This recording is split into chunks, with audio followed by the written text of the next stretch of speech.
They told Earth to shut up. When the first human ambassador stood in front of the Galactic Council, unarmed, open-handed, speaking in clean, clipped trade language, the response was laughter. Real, public, diplomatic laughter. One of the delegates from the Yevnar Collective even broadcast it live. "Your species is admirable for a pre-mechanical civilization," he'd said, teeth shimmering like polished glass. "Return when you have anything of value." That was 3 years ago. They ignored every signal after that, every warning, every silent clip of kinetic rail testing sent across the void. Not one response, not even a diplomatic insult. The Council simply blacklisted Earth from all channels, locked out, forgotten, irrelevant. But Earth didn't forget. And Earth didn't stop. Captain Reiner stood motionless at the edge of the launch bay, the smooth steel floor vibrating beneath his boots as the last of the rail-loading armatures locked into place. 32 tungsten slugs, each the size of a small car, sat buried deep in the triple-barrel array, cooled and ready to launch. No fuel, no explosives, just gravity, magnets, and mathematics. Pure physics. Pure violence. He clenched his jaw. His eyes didn't blink.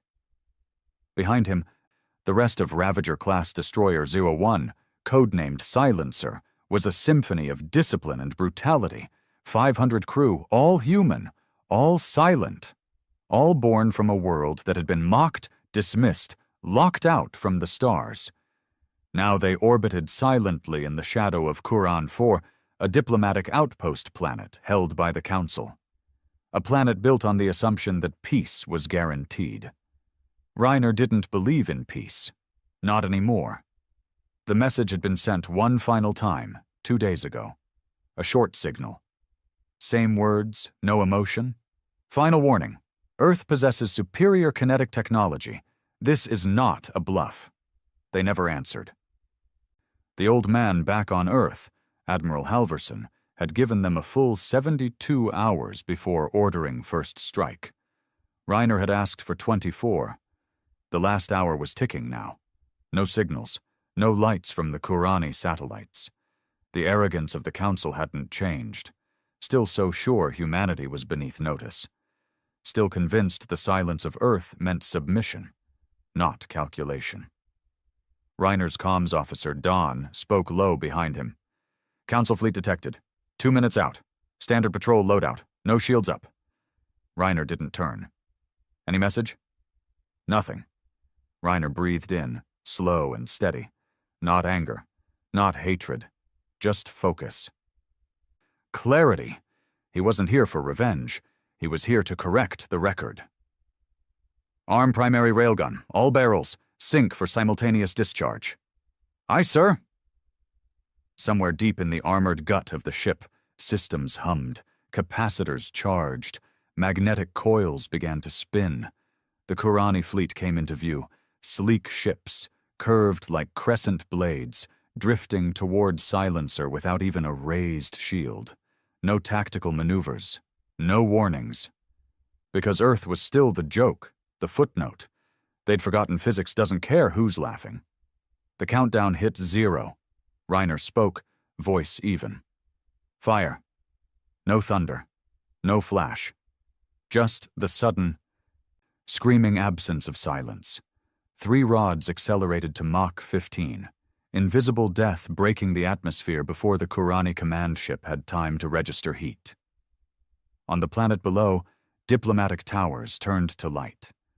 The shield stations, always left cold in peace zones, vanished in the shockwave.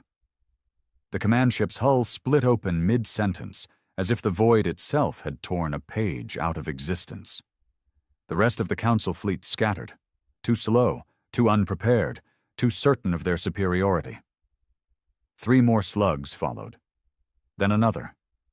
No flashy weapons, no AI drones, no energy beams. Just human engineering, pointed directly at Arrogance. 10 minutes later, it was over. Reiner finally turned. Send the message, he said. Don looked pale. Message, sir? Same words, just one addition. He walked toward the command deck, eyes locked ahead, voice calm as steel. Final warning delivered. The silence that followed wasn't peace, it was fear. Deep in the core of the silencer, every screen was alive with chaos. Council broadcasts flooded the interstellar channels, scrambled frantic transmissions in 100 different languages. No unified command, no strategy, just panic. After decades of unchecked dominance, the Galactic Council was finally tasting its first loss, and it wasn't against another empire. It was against a rogue, backwater species they'd thought barely capable of orbital flight. They'd seen missiles before, lasers, plasma, even gravitational weapons. But nothing like this. Nothing so precise, so quiet, so final. Reiner stood at the center of the bridge as data rolled in. Don's fingers worked the console faster than they had in his entire life, sweat dripping down the side of his face. Council network is in full lockdown, he reported. Every major species is scrambling. Planetary shields going up across 12 sectors. Too late for shields, Reiner said. Behind him, Lieutenant Varric, weapons chief, kept his eyes on the orbital scans. The diplomatic fleet is gone, sir. No survivors. Council vessels at outposts 3, 5, and 6 are rerouting toward Quran's orbit, but he trailed off. But what? Reiner asked. They're not responding to hails. No orders, no formation. It's like they don't know what to do. Reiner nodded. They don't. Because for all their superiority, the Galactic Council had never been challenged. Not truly. Not by someone who refused to play the game. Earth had learned that the hard way. 3 years ago, the Council had dismissed humanity, not because of hatred, that would have meant they felt something, but because of disinterest, the way you might ignore an insect crawling on your shoe. You don't talk to it, you don't argue, you just assume it'll die or get stepped on eventually. Reiner clenched his jaw at the memory of the ambassador's face. Jensen had stood on the marble floor of the Galactic Council Hall, offering peace, trade, and alliance, and they'd laughed. Then they shut off the cameras and locked Earth out of every known star route. Even civilian ships were denied jump coordinates. That was when Earth stopped talking, when Earth started building railguns, and now they were listening. The screen on the far wall blinked red. An incoming transmission, unencrypted, Council standard band. Don's voice broke the tension. Sir, it's them. One of the Council command members. Not the central body, but high-ranking. Reiner nodded slowly. Put it through. Audio only. There was a burst of static.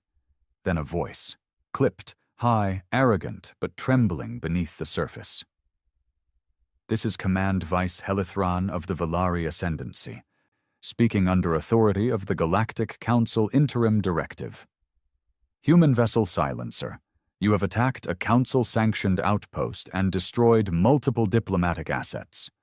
You are ordered to stand down and await judgment. Failure to comply will result in your...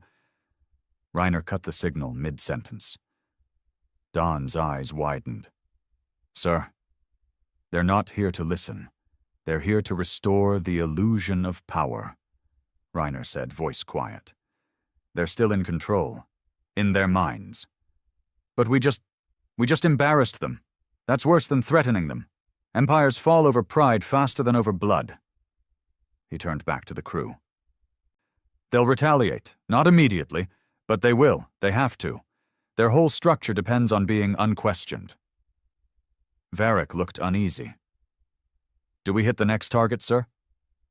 Reiner nodded slowly. We keep pressure. Strike and vanish. 1 fleet, 1 punch. Then we move. We've got 6 more rail slugs and 3 fallback coordinates. Don hesitated. You don't want to hear what Earth says first. Reiner looked at him like he'd just said something naive.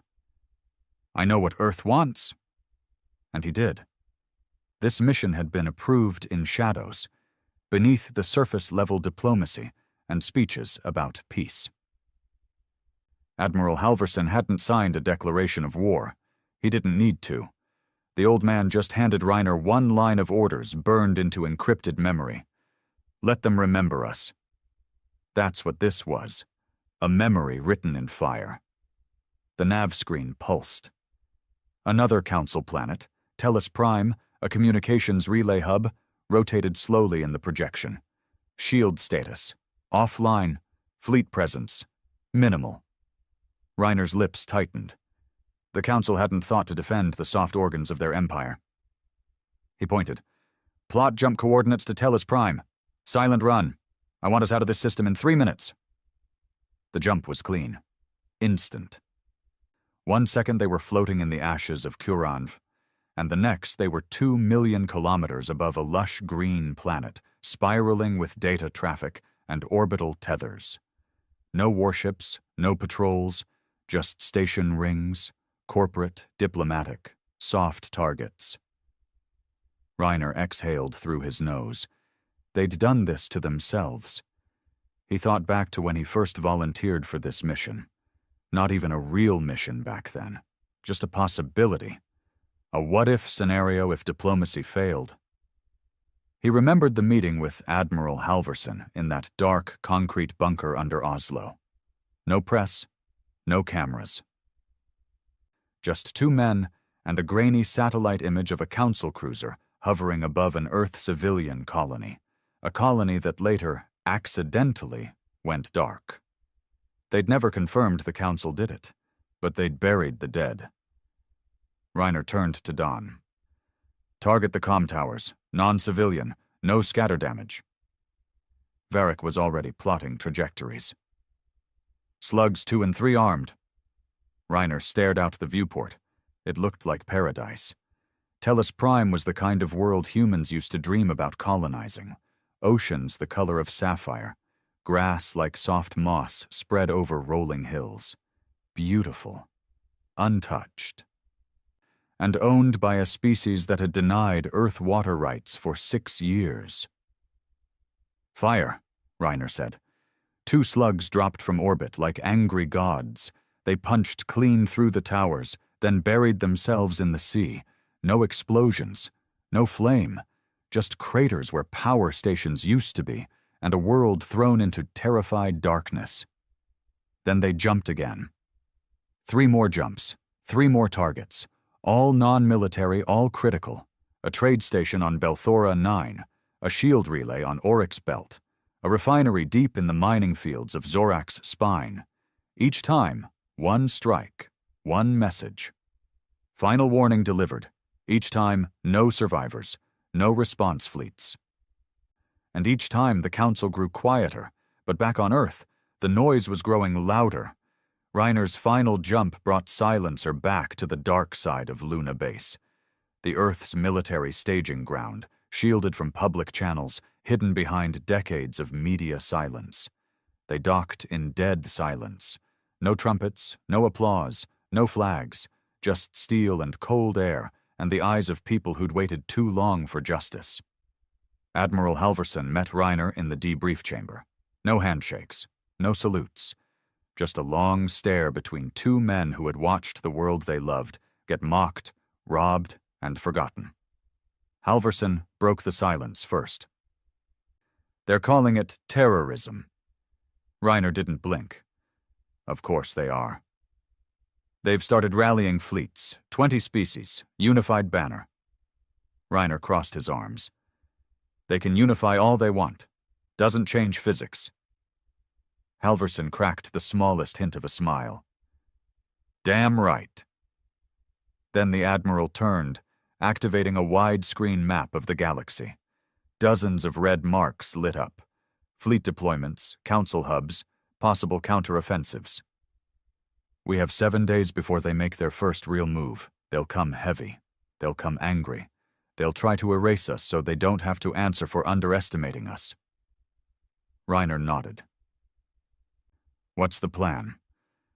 Halverson looked at him, not as a captain, but as a weapon. We do what we've always done. Survive? No. Halverson's eyes hardened. We make them bleed for every light year. Reiner nodded once. The war wasn't coming.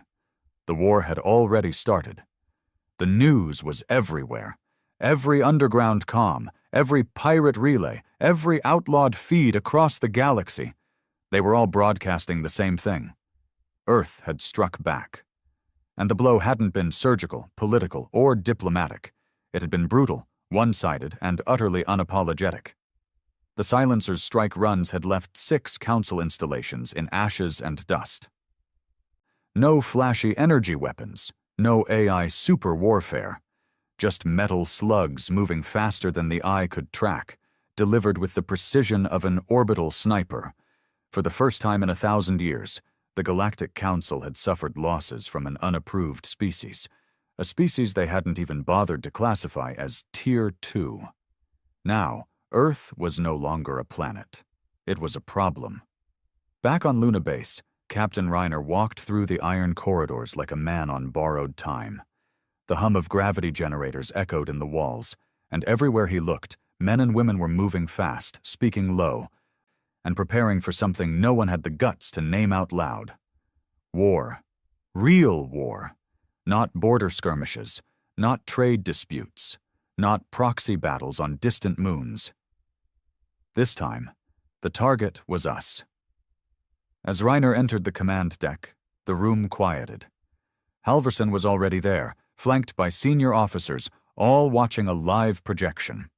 The display showed 12 council fleets, all mobilizing in tight formations, colors unified under a single banner. The Core Accord. A new name. A new war. They're not calling it a response, the Admiral said without turning. They're calling it a cleansing operation. Reiner's jaw flexed. Charming. They've labeled Earth as a contaminated growth. Unsanctioned, illegitimate. Their public channels are spinning it like we've destabilized galactic harmony. Because we fought back? Because we made them bleed. Halverson turned toward him now, eyes hard, lips pressed thin. The Core Accord fleets are en route. They'll be in the Sol system in under 5 days. 37 ships, at least 15 cruisers. We believe 4 of them are Siege class. Reiner stared at the screen, cold calculation behind his eyes. How many railguns are operational planet-side? 5. 3 more coming online within 72 hours. 2 on Luna, 1 mobile platform above Mars. And silencer? Rearmed, refit, ghost mode enabled. Reiner nodded once. Then we make the first move again. There was a pause. The room shifted. A young officer, Lieutenant Grays, cleared his throat. With respect, sir, they outgun us 10-1. Maybe more. We won't win a head-on battle. Reiner looked at him like a man inspecting a cracked rifle. Who said anything about head-on? He stepped forward, tapping the display, shifting the fleet map into a 3D overlay. Points lit up. Refueling stations, cargo relays, data beacons. These aren't war fleets. They're ceremonial, political. Built for intimidation and parade routes. Their crews are used to dominance, not resistance. You cut off their fuel, you blind their nav, you take 1 cruiser out of the formation, and the whole thing crumbles. Grays looked unconvinced. And if they don't, then we fire until we're empty. Then we ram, then we bleed, but they'll remember. Silence followed, because everyone knew he meant it. Halverson broke the tension. Earth's population is being moved into underground shelters. Global blackout in effect within 48 hours. Civilian ships have been grounded. Every orbital platform is now military assigned. He looked around the room. This is it. There's no retreat. If they reach the surface, it's over. Reiner turned. Then they won't. Down in Silencer's hangar, the mood was different, sharper, angrier. Crew moved in tight packs, reloading compartments, securing life support redundancies, checking pressure seals with hands that trembled slightly when no one was watching. These weren't born warriors. These were men and women who had spent most of their lives thinking space was a dream, until they realized it was a prison with invisible walls built by aliens who smiled with teeth and called it order. Sergeant Kellen met Reiner near the forward railgun chamber. The man was older than most of the crew, hard-faced, broad-shouldered, ex-miner from Titan with a voice like gravel, and no tolerance for hesitation. "They know what's coming," he said without salute. "They ready for it?" Reiner asked. Kellen shrugged. "Doesn't matter. They'll fight anyway." That was enough. They both stared out the narrow viewport at Earth, a perfect blue sphere hanging in the dark. Peaceful. Fragile. The place they were born, mocked, and shut out from the stars just for being late to the game. "They ever stop to ask why we built railguns instead of lasers?" Kellen muttered. Reiner smirked faintly. "Lasers are clean. Railguns make a mess." Kellen nodded. "Damn right." Meanwhile, far across the galaxy, aboard the flagship Virelian, Vice High Lord Kazir of the Council paced the gilded floor of his command deck. Tall, elegant, and bred from a long line of diplomats turned conquerors, he did not yell.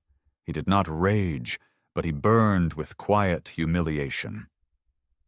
"They made us look like primitives," he said, voice silk over razors. "Yes, High Lord," his aide whispered. "Their kinetic weapons are effective." "Effective?" Kazir turned, eyes gleaming. "They killed ambassadors, governors, commanders, without warning, without permission, without process." He walked to the central display. A rotating 3D model of Earth hung in the air. "I want that world silenced. Permanently. No survivors, no martyrs. We will remove every structure, every signature. We will rewrite their star from the charts." "Yes, High Lord." "And when the last of their kind is dead, we will thank them for reminding us what war feels like."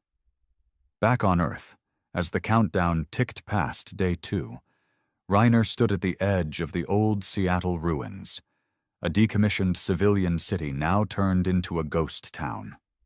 Streets empty, glass towers hollowed out, every light shut off to avoid detection from orbit. The sky was quiet, too quiet. "Command says we've got 30 hours, Don's voice said through the earpiece. "Then they'll be in range." Reiner didn't respond right away. He looked up at the stars, invisible now behind the blackout protocols. Somewhere out there, ships the size of cities were crawling closer with enough firepower to turn continents to dust. And all that stood between Earth and annihilation was a few ships, a handful of railguns, and the will to say, "Not today." He tapped his earpiece. "Load Slug 6 into silencer. Prep stealth jump. We're not waiting for them to knock." Midnight. The silencer was cloaked in ghost mode, slipping past deep space satellites like a shadow through fog. No lights, no signals, no trace. Reiner stood in the CIC as the enemy fleet loomed ahead, barely detectable, slow, majestic, arrogant. They had no idea Earth was watching. No idea a railgun slug was already locked, calculated, aimed directly at the Virelian's command bridge. Reiner exhaled. Fire. There was no sound in space, but the effect was deafening. The flagship cracked open like an egg dropped on concrete. A second later, the signal from the Council's primary comm link went dead. Inside their formation, panic spread like fire. Retreat vectors activating. Shields going up. Scatter formation initiated. It was chaos. They had trained for war, not loss, and Earth had just taught them both. The scream of the proximity alert cut through silencer like a blade. "Multiple contacts breaking stealth. Sector 4, closing fast." Don's voice cracked as he shouted over the growing alarm. "Those aren't scouts. They're warships. Council signatures confirmed." Captain Reiner didn't flinch. He was already moving. "Shut down ghost mode. Bring all systems to Combat Red. Tell Luna Base they've broken through. The lights on the bridge shifted from blue to deep crimson. The hum of railgun capacitors charging echoed through the ship like a heartbeat. Every crew member snapped into motion with the kind of speed that only came from knowing this was no drill. There were no simulations anymore, no rehearsals. This was it. Across the stars, Earth's worst nightmare had finally arrived. At Luna Base, Admiral Halverson stood before a holomap pulsing red with a dozen enemy signatures, like bleeding wounds scattered across the void. His weathered hand hovered over the control pad, eyes scanning each approaching vessel. "They've split formation," his intelligence officer said, 4 in decoy vector. "The rest are descending straight toward the Earth-Luna corridor. Speed? High impulse. They're done posturing." Halverson exhaled. "Then so are we." He turned to the tactical console. "Bring all rail platforms online. Wake every railgun on the planet. Tell every operator, this isn't about defense anymore. This is survival." A second officer chimed in. "We've also got a signal. Encrypted human code, origin, outer low orbit. It's silencer." "Patch them in." Reiner's voice crackled through the feed. "They're coming fast and they're angry. We clipped their head and now the beast is flailing."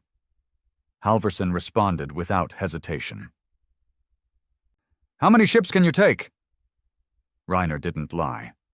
1, maybe 2, then we're out of slugs, out of luck. "Then you make them count." "Always do." The comm went dead. Reiner turned back to the bridge crew.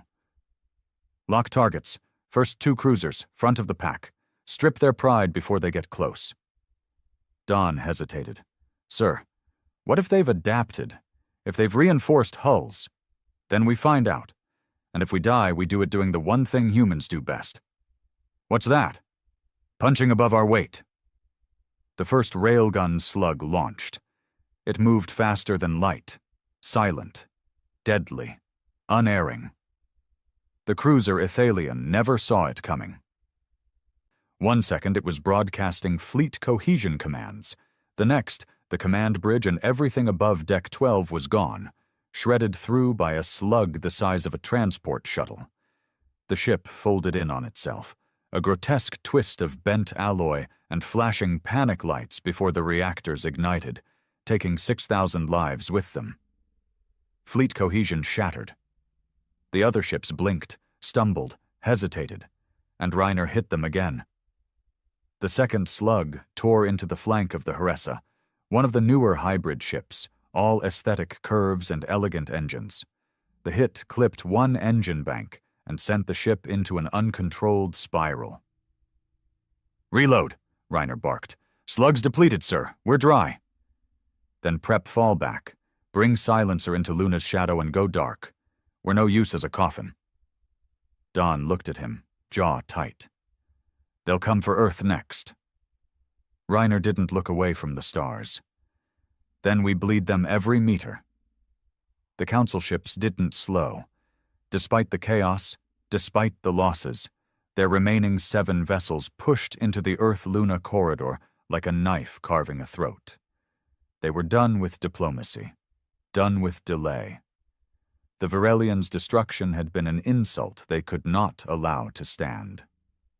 On board the lead destroyer, Tevelas Kai. Supreme Commander Harkon watched the feed from his command chair with furious stillness. So many species had fallen before the Council. So many colonies surrendered before a single cruiser touched atmosphere. But Earth had done none of that. Earth had hidden its weapons in silence, bled fleets without taunts or boasts, and then disappeared, only to strike again. "It's not a war species," his advisor whispered.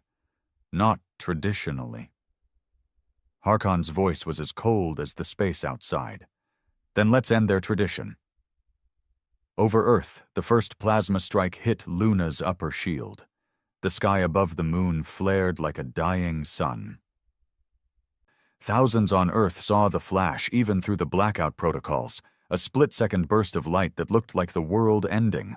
On the surface, automated rail platforms activated simultaneously. No fanfare, no countdown, just the sound of vengeance made mechanical. Tungsten slugs launched from 6 locations, 2 on Luna, 4 on Earth's hidden defense platforms.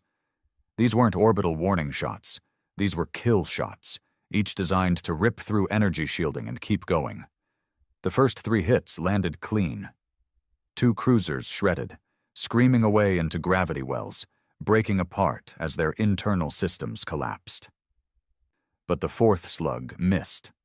Not entirely. It scraped the shielding on the Azirak-class dreadnought, fracturing armor but not penetrating. Within moments, the enemy returned fire.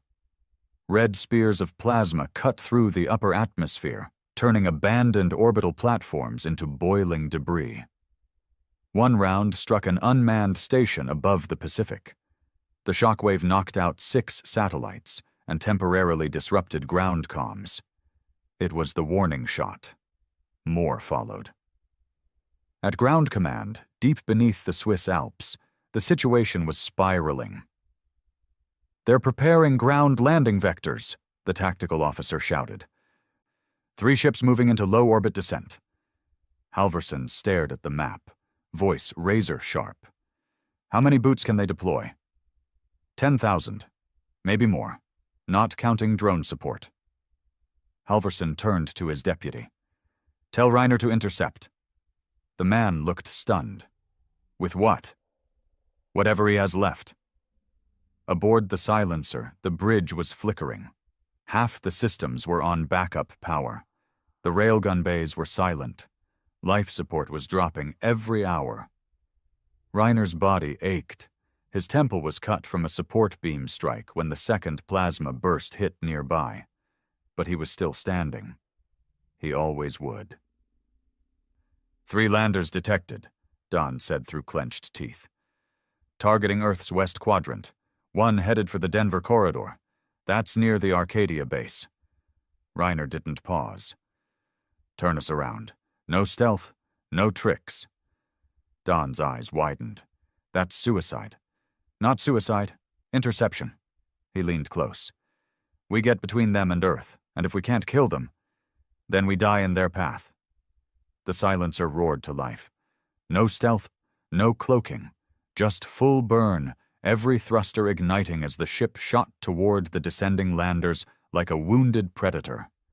The lead Council lander, the Jalari, opened fire with automated turrets, spraying the space ahead with plasma bursts meant to disintegrate. But Reiner never slowed. His hands gripped the console, knuckles white as the hull groaned and lights flickered. "Bring us in close," he growled, "real close." "Sir, if we hit them—" "I know." A whisper. "I know." They collided just as the Jalari was entering Earth's atmospheric shell. The front of Silencer smashed into the side of the lander with impossible force, tearing both ships into spiraling pieces, fire and metal raining into the upper sky like a dying comet. But it worked. The Jalari broke apart, its troop bays ruptured, its systems failing. The remains crashed harmlessly into the ocean, thousands of soldiers never even reaching the ground. From ground command, Halverson watched the feed. His jaw trembled. He didn't speak for a long time. Then, quietly, "Reiner, you magnificent bastard." The sky over Colorado was on fire. Streaks of red plasma flared through the clouds, painting the world in a sickening glow as burning debris fell like metal rain. The Council's second lander had broken through Earth's final defensive perimeter and come down just east of Denver, slamming into the ground like a divine hammer. Trees, buildings, and bone turned to dust beneath its impact. And then the hatches opened. They weren't drones this time. They were soldiers, 8 feet tall, 4 arms, armor like volcanic rock fused with gold alloy, built not just to kill, but to dominate. The Volari shock troopers had landed. On the forested ridge overlooking the wreckage, Sergeant Thomas "Tom" Drenner, locked eyes through the scope of his modified rail rifle, and muttered under his breath, "Well, guess they ain't here to negotiate." His squad was pinned down in the tree line. 10 men. No air support, no evac, no artillery, just scavenged rifles, reinforced ammo, and a deep-rooted refusal to die quietly. Drenner spat in the dirt, pushed his back against a tree, and whispered into the radio, "Command, this is Echo 1. Enemy has landed, full-sized. 24 dismounts confirmed, heavy armor. We're engaging." Static. Then the voice of a woman, cool, sharp, clenched with tension. "Echo 1, this is Fort Arcadia. You are last unit east of impact. No reinforcements. Delay them. Do not let them breach the mountain." "Understood," Drenner said, already moving. "If we don't check in within the hour." "You won't," he smirked. "Figured." Then he looked at his men. Some were fresh, some were broken in. All of them looked like ghosts lit by firelight, tired, hollow-eyed, but standing. "All right, boys," he said, crouching low. "That thing down there, that's what they send to finish wars." One of the younger privates, Renner, 21, former college kid turned rifleman, stared down the hill, his hands shaking. "We don't even have tanks." Drenner loaded a fresh mag. "Nope. They're gonna kill us." Drenner looked him square in the eyes. "Yeah, probably. But here's the good news, kid." "What?" He chambered around and grinned with blood on his teeth. "We only got to kill one of them to make the others rethink their landing." The council troopers moved like a wall of death. They didn't bark orders. They didn't shout. They advanced in terrifying silence, rows of 4, shields interlocked, energy lances raised. Anything within reach vaporized, trees split, rocks melted, the air itself seemed to bend around their armor. But they weren't ready for Earth's woods. Drenner's squad had grown up in the dirt, hunted in the Rockies, fought in forgotten wars in abandoned cities. They knew terrain like it was family. First ambush was simple. Mines. The second trooper from the left stepped on a buried charge, and the resulting blast launched him 20 feet into the air. When he came down, half his chest plate was missing. Drenner didn't wait. He popped up from a foxhole and snapped off 3 rail rounds directly into the exposed flesh. The thing didn't scream. It just collapsed. Then the real fight began. It wasn't elegant, it wasn't glorious, it was ugly. Close quarters, mud, smoke, screams. One of the troopers drove a plasma spear clean through Corporal Deke's chest, then used his body to bash another soldier against a tree. Drenner returned the favor by firing point-blank into the thing's open helmet, his rifle barrel cracking from the heat. Another trooper swung wide and launched a blinding concussive wave from its gauntlet, knocking 3 humans off their feet like rag dolls. Renner landed hard, ribs snapping, his weapon tumbling down the slope. The trooper advanced, towering over the kid, and just as it raised its arm to finish the job, boom! Drenner tackled it from behind, slamming a stolen council blade into the joint between its backplate and neck. The creature spasmed violently, black blood spraying over Drenner's face before it collapsed. Renner looked up, dazed. "You saved me." Drenner didn't answer. He just handed the kid his own backup pistol and kept moving. Fort Arcadia's alarms were already wailing when the first trooper drone broke through. The facility wasn't military, not originally. It had been a research site, deep underground, built into a mountain to withstand nuclear strike. But when the war began, it was repurposed. Now it was the command hub for the Western Resistance. And if it fell, the whole quadrant would fall with it. Major Ellis, commanding officer inside the mountain, barked into the comms, "Where the hell is Echo 1? Her tech officer, face pale, replied, "They're delaying them, but they're falling fast. We're tracking 12 remaining enemy hostiles." Ellis cursed and slammed her fist on the panel. "They need more time," the tech whispered. We have the prototype. Ellis froze. No, she said. Not unless... They're at the door. Drenner didn't have a plan anymore. He was bleeding from his side. 2 of his men were dead. A 3rd was missing an arm. But they were still here, still moving, still fighting. When he crested the final ridge, he saw it, Fort Arcadia in the distance, its mountain gates beginning to close, and in front of it, the last remaining Velari trooper, the commander. This one was different, taller, colder, white runes etched across its armor in a language Drenner didn't understand, but felt in his bones. It saw him. It pointed. The challenge was clear. Drenner dropped his rifle. It was slag anyway.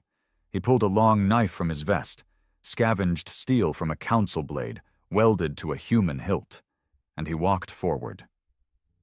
The fight was short, brutal. The trooper was faster, stronger. Drenner was already half dead, but he didn't back down. He rolled under its first strike, drove the blade into its leg joint. It howled, swatted him into a rock. Bones cracked, his vision blurred, but he stood. He roared and charged. This time the trooper wasn't fast enough. He tackled it to the ground, slammed the blade into its neck, over and over until sparks replaced blood, and it stopped moving. Then he collapsed, breathing shallow, body broken, but smiling, because the mountain still stood. Inside Fort Arcadia, the prototype was sealed, a new railgun design, portable, smaller, faster, forged from what little Earth had left, and built with one purpose: take the war to them. Ellis stood over it, then turned to the last tech still alive in the lab. Ready it. We're not just defending anymore. She looked up at the sky, smoke choking the clouds. We're hunting next. The wind howled outside Fort Arcadia, dragging ash and snow across the scorched mountain pass. Major Ellis stood on the observation platform. Eyes locked on the ragged horizon, where smoke still curled upward from the remains of the council's lander. It was quiet now. Too quiet. The price of victory always was. Behind her, inside the mountain's reinforced core, engineers scrambled around a sleek obsidian-black construct. It looked like a tank, but longer, leaner, more angular, no visible weapons, no tracks. It hovered silently above the metal floor, humming with dormant power. Project Thorin, humanity's first mobile railgun platform. Not a ship, not a drone. A one-of-a-kind atmospheric strike vehicle designed to move through terrain and leave nothing standing. Built from salvaged enemy alloys and human ingenuity, and it had never seen live combat. Until now. Status? Ellis asked without turning. Her chief engineer, a rough-skinned man named Brixton, wiped grease from his forehead and answered through a clenched jaw. She's ready. You sure? He gave her a look. I've been sleeping under her belly for 3 years. She sneezes, I know it. Ellis finally turned. Good, because in 12 hours, we're hitting back. Across the galaxy, the Council was in shambles. The Core Accord had lost more capital ships in 2 days than in the last 2 centuries. Entire species were demanding explanations. Trade routes had collapsed. Refugee lines clogged the outer systems. The illusion of order, the lie of eternal dominance, had cracked, and fear was spreading like rot through their hierarchy. Inside the newly reformed war chamber on Valis Krah, a planet-sized fortress moon built from pure obsidian, the elite council members gathered beneath a vaulted ceiling lined with gold and starlight. Supreme Commander Harkon, bruised and bitter, slammed a gauntleted hand on the table. You told me Earth couldn't sustain war. A bureaucrat, tall, translucent-skinned, draped in ceremonial robes, bowed slightly. We underestimated their manufacturing base. No, Harkon snapped. You underestimated their rage. and now we've buried fleets because of it." Another voice, this one dry and sharp, chimed in from the far end. "They fight like a cornered animal." Harkon's gaze turned cold. "No, they fight like something that remembers pain." He turned toward the war table, a galaxy map glowing with red zones that hadn't existed a week ago. "We're not containing them anymore. We're being hunted." Back on Earth, at the edge of the crater where the second lander had fallen, a convoy moved through the wreckage like a ghost. 4 APCs, 2 gun trucks. And in the center, Project Thorin, hovering above the road like it didn't care about gravity anymore. Around it, the survivors of Echo 1 rode in silence, what remained of the Western resistance units now reorganized under a new call sign, Blackline Company. At the front of the lead APC, Major Ellis rode shotgun, helmet off, eyes bloodshot but focused. In her hand, a small data pad scrolled through classified intercepts. Council fleet remnants were retreating from Earth orbit, bleeding, directionless, but not gone. Worse, intel suggested that a forward operating base had been quietly constructed on Earth's dark side, hidden deep within the Chilean Andes, shielded by atmospheric distortion and buried under adaptive camouflage. That was the next strike point. A hidden foothold on Earth? Unacceptable. Ellis tapped the radio. "All units, eyes forward. We breach in 6 hours. Thorin leads the charge." A gruff voice replied. Sergeant Danvers, one of Drenner's last standing team leaders. "Can that thing climb a mountain?" Ellis smirked. "Doesn't need to climb. It makes the mountain move." Inside Thorin's cockpit, Briggston sat at the control hub, flanked by 2 gunners and a young AI systems tech named Rhea. The interface looked nothing like Earth tech. No joysticks, no steering wheels, just curved metal panels with glowing veins of light, responding to touch, thought, and voice. "Power's stable," Rhea said, voice low. "Mag rails fully charged." Briggston cracked his neck. "Let's scare the galaxy." The convoy reached the base of the Andes by nightfall. What was left of the terrain looked more like a war painting: burnt trees, broken rock, and charred soil. Drone scouts had confirmed it. Council tech was buried in the mountains, deep tunnels, atmospheric processors. Even shield nodes. They were building a permanent presence, not an outpost, a colony. Ellis stood with her team near the ridge. The cold wind whipped her coat as she surveyed the entry point, a natural cavern widened by advanced excavation. No lights, no guards, but she knew better. "Danvers, take Bravo team and skirt the west. Plant the jammers." "Aye." "Rhea, give me thermal." The tech pulled up a display. Red silhouettes moved beneath the earth like insects. 30 to 40 bodies humanoid. 2 mechs. No air presence. "Perfect." Ellis lifted her rifle, checked the mag, and looked toward Thorin, parked like a sleeping god behind them. "Wake her up." The first strike was surgical. The ground around the cavern entrance exploded outward, not from an external blast, but from within. Thorin's kinetic round penetrated the shield node through the mountain wall, triggering a chain reaction in the tunnel's power grid. Lights inside the enemy base flickered and died. Before the Council could react, Ellis and Blackline were inside. Flashbangs, rail slugs, fire and thunder. The Valari engineers didn't stand a chance. Most weren't even armored. Their guards scrambled to respond, but Thorin fired a second round, this time down the length of the mountain, collapsing a tunnel and trapping a third of the enemy force inside. Ellis moved like a ghost, her rifle barking controlled shots through smoke and dust. Every breath burned. Every second was hell. But this time, Earth wasn't defending. This time they were cleansing. At the heart of the enemy installation, they found it. A beacon. Tall, angular, powered by pulsing crystal and wrapped in glyphs Ellis didn't recognize. Ria's voice cracked in her earpiece. "That's a subspace signal relay. They weren't just digging in. They were calling reinforcements." Ellis didn't blink. "Thorin, lock on target. Full discharge." "No countdown?" Briggston asked through comms. She raised her weapon and fired into the beacon herself. "I am the countdown."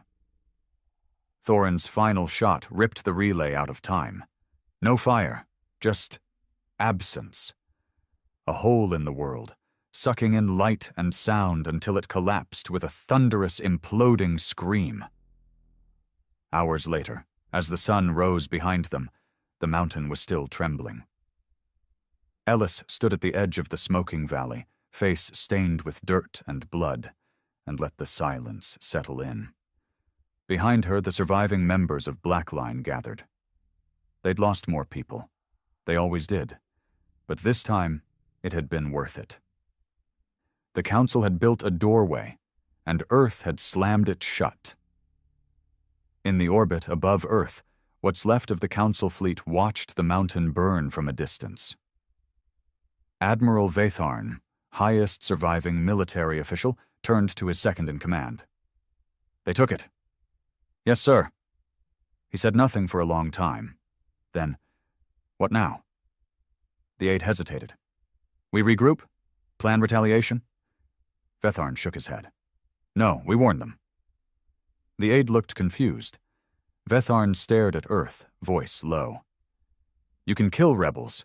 You can crush uprisings. But you can't stop a species that learns to love war."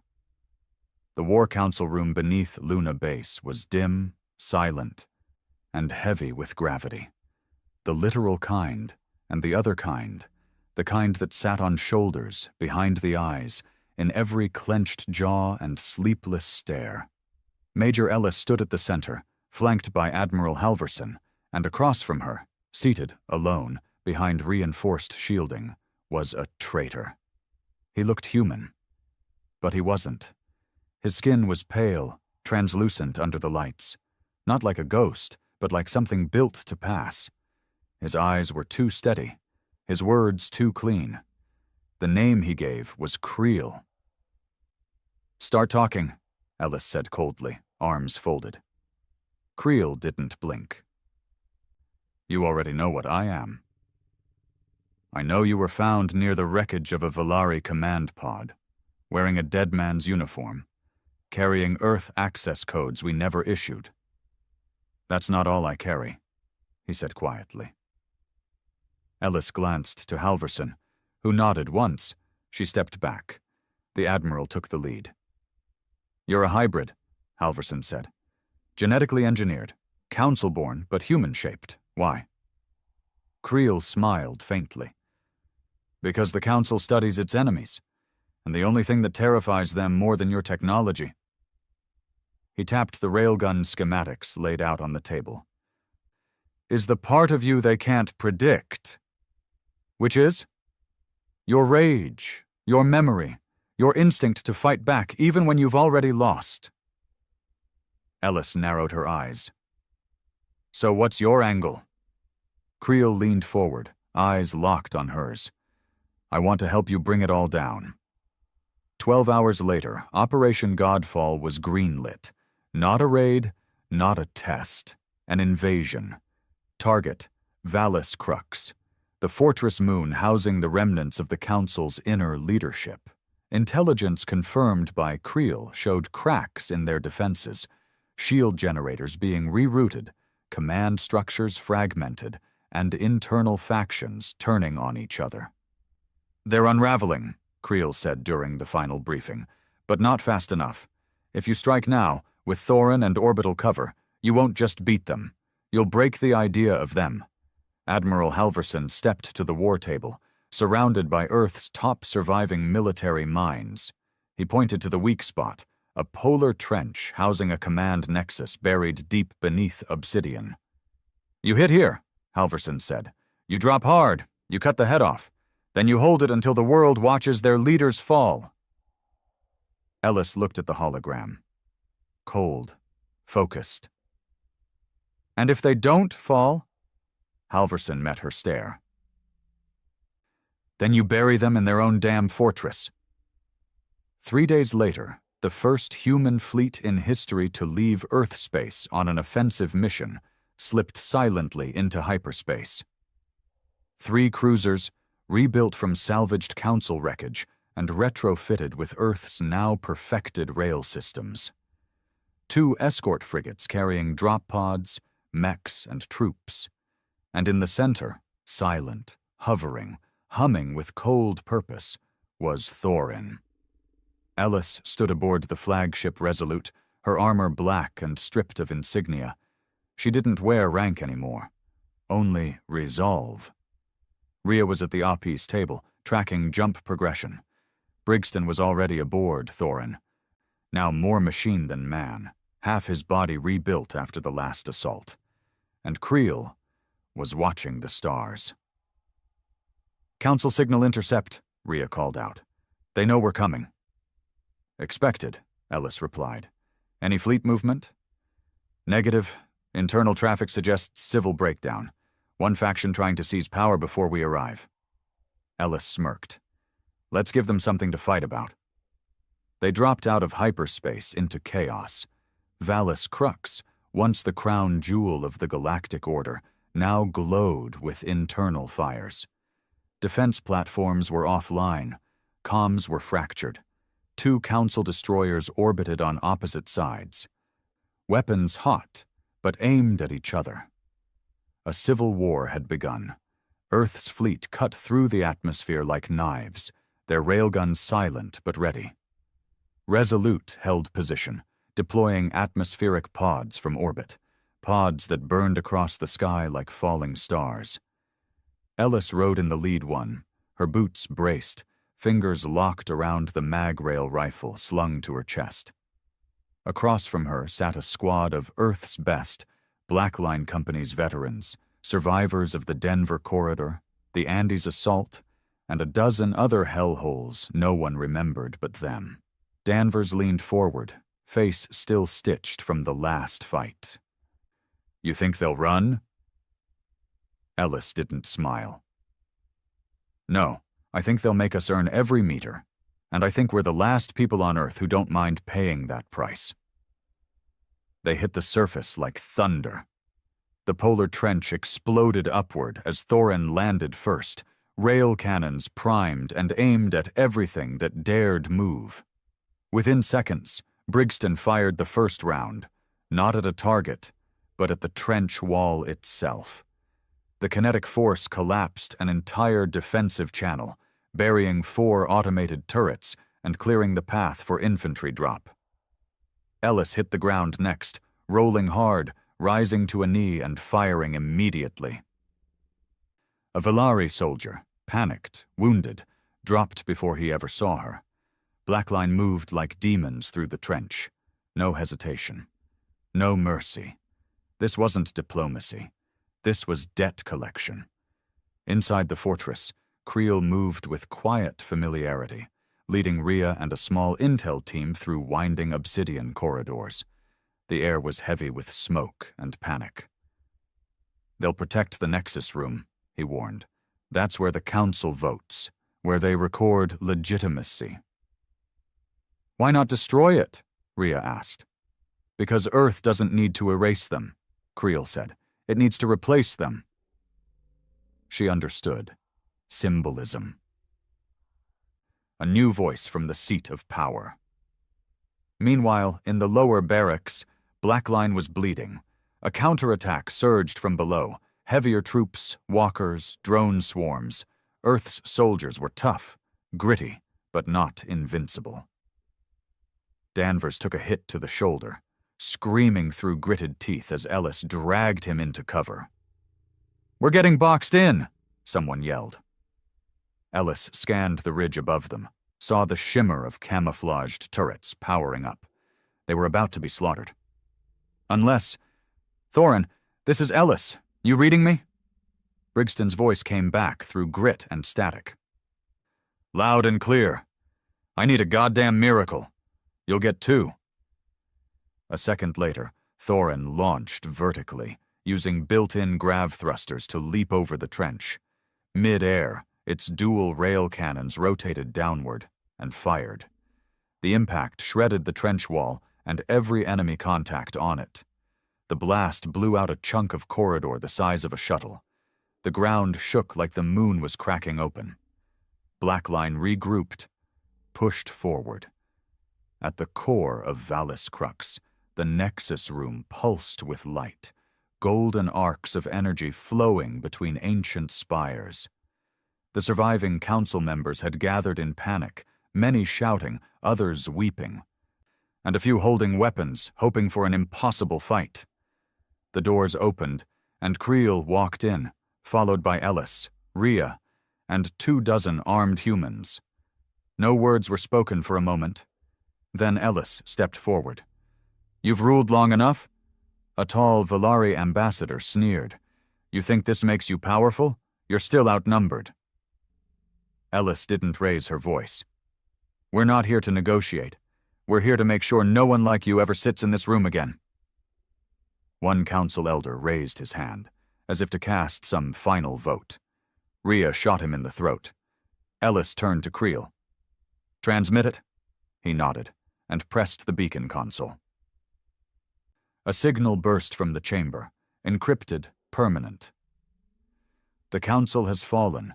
The chamber is open. Earth now speaks." Above the planet, Resolute picked up the signal. Admiral Halverson stood with his hands folded behind his back, watching the live feed of Ellis standing over the ruins of the most powerful room in the galaxy. He turned to his crew. "History just changed." Vallis Crux was still burning when they raised the Earth flag. Not a pristine banner, not a global consensus, just a torn, ash-streaked standard sewn from the uniform sleeves of the dead, planted in the fractured floor of the Nexus Room, where 1,000 alien voices once debated peace, while ships burned in silence outside. Now the silence was different. It wasn't shame. It wasn't fear. It was waiting. Major Ellis stood at the center of it, her armor caked in blood, dust, and the kind of exhaustion that didn't wash off. Around her, Blackline Company held the chamber like holy ground, rifles ready, eyes sharp. Not for enemy troops anymore. Those were gone. Now they were watching each other. Because when power changes hands, friends start to look like suspects. Creel approached quietly, his steps too smooth for a war zone, his hybrid face unreadable. He didn't wear armor. He didn't need to. His defense had always been knowledge. "They've stopped shooting," he said. Ellis didn't look at him. "They're waiting to see if we shoot next. They're afraid." "No," she said. "They're calculating." She turned to him then, eyes hollow but locked. "What happens now?" Creel paused. "Then, we either become what we just destroyed, or we build something worse." Back on Earth, the world didn't cheer. There were no parades, no victory broadcasts, just quiet acknowledgement and the grim return to rebuilding. Cities were still rubble, oceans poisoned, skies cracked with orbital debris. But one thing had changed. Nobody was coming to enslave them anymore. Halverson sat alone in the war room beneath Luna Base, watching the live feed from Vallis Crux, Ellis giving her first address to the galaxy from the Council's seat of power. She didn't call herself a queen, or president, or chancellor. She said one word: representative, not of power, of pain. "We didn't come to rule you," her voice echoed through broken satellites and silent listening posts across 10,000 worlds. "We came to make sure you never forget that we bled." She paused. "And if you make us bleed again, we'll make you regret remembering our name." Then the feed cut. Simple, unforgettable, human. Ellis stood alone after the transmission, staring at the black glass walls of the Nexus chamber. The fires had been doused, the Council's symbols erased. The air still stank of plasma and melted ambition. Rhea entered quietly. "We have visitors," she said. Ellis turned. "What kind?" 2 delegations, 1 Volari, 1 from the outer colonies. Ellis rubbed her forehead. Already? Rhea nodded. They want to talk about the new structure, trade, borders, authority. Ellis muttered, They didn't come when we begged for help. They're here now. Of course they were, because now Earth had railguns. In the corridor outside the chamber, Sergeant Danvers limped up alongside Ellis, now wearing a mechanized brace over the leg he'd nearly lost. They want you to sign treaties? Ellis didn't answer. They don't get it, he said. We're not here to build an empire. We just didn't want to die with our hands tied behind our backs. Ellis finally spoke, voice low. We were mice in a room full of lions. Then one day, we brought a hammer. Danvers chuckled darkly. What's the plan? We stay dangerous. We stay honest. And we never let them forget what happens when you ignore a cry for help. Hell of a legacy. She looked out at the stars through the jagged glass of the broken dome. No, it's not a legacy. She turned to him. It's a warning. 3 weeks later, the first human delegation walked through the Hall of Ascension on Orthanus Prime, one of the original founding worlds of the Council. Their cities still glowed with polished marble, golden towers stretching into cloud-wrapped heavens. But the humans didn't wear ceremonial robes. They wore armor, dusty, dented, unpainted. The message was clear. We didn't win with beauty. We won with pain. Some species applauded, others bowed. A few glared. In the back of the hall, cloaked in shadow, a former council tactician named Vetharn watched the display through narrowed eyes. His fleet had withdrawn when Valiscrux fell, but he hadn't surrendered. Not truly. He was waiting, watching and building. He turned to his aide and whispered, They think this is peace. His voice was like ice. Let them. Back on Valiscrux, Ellis found herself alone more often. She no longer needed to fight. The battles were political now, economic, diplomatic. But something inside her had begun to fray. She missed the gunfire. Missed the weight of a rifle in her hands. Power didn't feel like victory. It felt like chains. Creel noticed. You need to leave the throne, he said one night. I'm not on a throne. You are, even if you never sit in a chair. She looked at him. What are you saying? He stepped closer. Let others govern. You weren't built to lead. You were built to remind people what happens when leaders fail. She looked at the stars again. And for the first time in months, she didn't feel pride. She felt alone. Rhea took command of civilian operations. Danvers became the first commander of the Earth-led Defense Pact. Creel disappeared. Some said he returned to the Volari homeworld. Others whispered he'd infiltrated the Council remnants. Ellis didn't ask. She didn't need to know. She returned to Earth 2 months later. No escort, no celebration. Just her and a cold sunrise over Denver's crater. She walked alone to the place where Reiner's name was carved into a wall of twisted steel. Below his name, Drenner, Brigston, Jensen, Deeks. So many ghosts. She pressed her hand to the wall and whispered, You were right. She closed her eyes. We didn't survive to rule. We survived to make them afraid to forget. The galaxy didn't erupt into celebration. There was no galactic peace, but something far more dangerous took its place. Silence. A new order, enforced not by politics, but by memory. Worlds that once mocked Earth now traded cautiously. Fleets that once patrolled human space now gave it distance. And railguns, those ancient, brutish tools of raw violence, every species wanted them now. But only one knew how to build them right. Only one had learned what it cost. And only one had fired them with rage. Ellis lived quietly after that. Her name appeared in books. Statues were built. her face on stamps, coins, even cathedral murals on distant moons. But she never returned to Valis Crux. She left that place for the diplomats. Her war was over, or so she thought. 10 years later, a new fleet crossed into uncharted systems. No flag, no signal, no warning, just black hulls and old council tech, rebuilt, reforged, and wrapped in silence. At its head, Admiral Vetharn.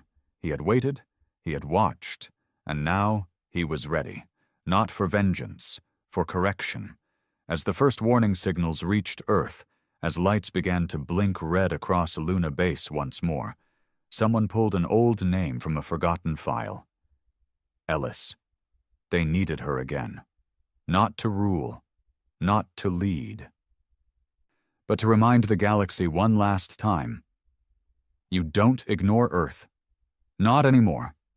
The Galactic Council convened in a state of emergency. For centuries, they had ruled the stars, their collective wisdom guiding countless civilizations across the cosmos. Wars were rare, and when they did occur, they were handled with calculated precision. Disputes settled with overwhelming technological superiority, diplomacy backed by fleets of ships so advanced that resistance was futile. But today, something had changed. A new species had entered the galactic stage, one previously overlooked as insignificant. Their world was a backwater in a quiet corner of the Orion Arm, a planet plagued by internal conflicts, primitive politics, and an unremarkable technological trajectory.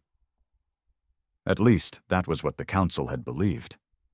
Now, a massive holographic projection hovered above the chamber, displaying a warship unlike anything they had seen before. It was human in design, blocky, brutalist, and covered in thick armor plating. It lacked the elegance of an elven craft, the organic fluidity of a Sylvani vessel, or the mathematical precision of a Zelvar dreadnought. It was ugly, and yet it radiated an undeniable menace. This cannot be," murmured High Chancellor Varelian, his silken robes rustling as he turned to his advisors. "How did the humans build such a thing? They were barely capable of interstellar travel a century ago." The council chamber was filled with murmurs of disbelief. The warship, christened Indomitable, had arrived at the edge of council space only hours ago, its arrival triggering every warning system in the sector. It hadn't fired a shot.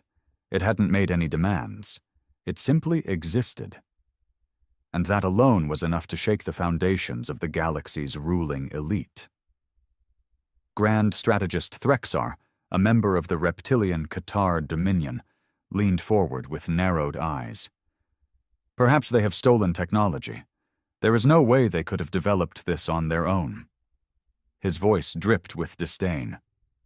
"Humans are chaotic, violent, and short-sighted, a species prone to self-destruction." Ambassador Nira of the Sylvani Collective shook her head. "And yet, there it is," she said softly, gesturing to the projection. "A warship larger than anything our fleets have, heavily armed, heavily shielded, and moving with a purpose." A cold silence settled over the chamber. Then, the central communication terminal flickered to life. A transmission had been received. From the humans. All eyes turned toward the display as the image resolved into a figure clad in dark navy blue fabric, adorned with golden insignia. A human. A leader. His expression was unreadable, yet his eyes carried a cold, calculating intelligence that sent a chill through the council. "This is Admiral Jonathan Kane of the United Terran Navy," the human said, his voice steady. "We are here as a courtesy. We are aware of the treaties in place regarding first contact protocols, and we respect them. However," he paused, letting the moment stretch before continuing, "humanity will not be ignored any longer." The chamber erupted into chaos. The council chamber was in turmoil. Voices overlapped, whispers of disbelief turning into heated debates. A species as young as humanity, bold enough to send a warship directly into Council-controlled space? It was unthinkable, arrogant. And yet, there Admiral Jonathan Kane stood, staring back at them through the massive holographic display, waiting. High Chancellor Varelian raised a trembling hand, calling for silence. The chamber slowly quieted, though the tension remained thick. He straightened his posture and faced the human directly. "Admiral Kane," he began carefully, his voice a practiced blend of authority and diplomacy. "You arrive unannounced, aboard a vessel that defies all expectations. This Indomitable of yours. It is a warship, is it not?" Kane gave a slow nod. "That's correct, Chancellor." Varelian frowned. "And yet, you claim this is a courtesy visit? Do you understand what such an action implies?"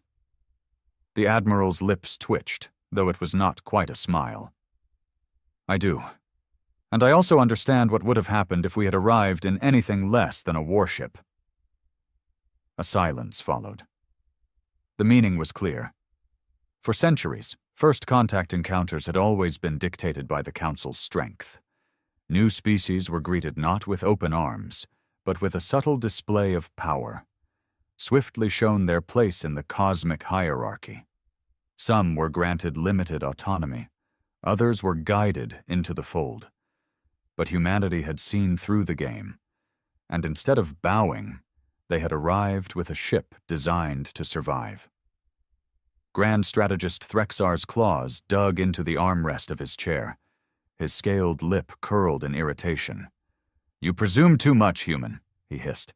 "We have ruled these stars for thousands of cycles. We have seen countless civilizations rise and fall, long before your kind even grasped the concept of spaceflight. You are nothing but—" Kane cut him off. "With all due respect, strategist, we are not like the others." The chamber tensed. No species had ever dared speak to Threxar with such directness. The human admiral leaned forward slightly, his gaze unwavering.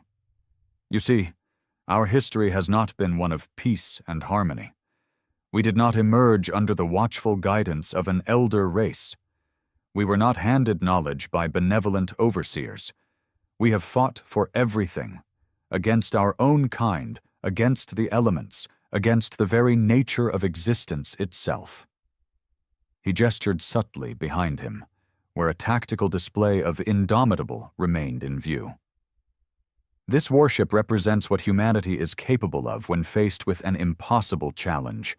You may have ruled these stars for thousands of cycles, but we have spent millennia learning how to survive against all odds." The weight of his words settled upon the Council.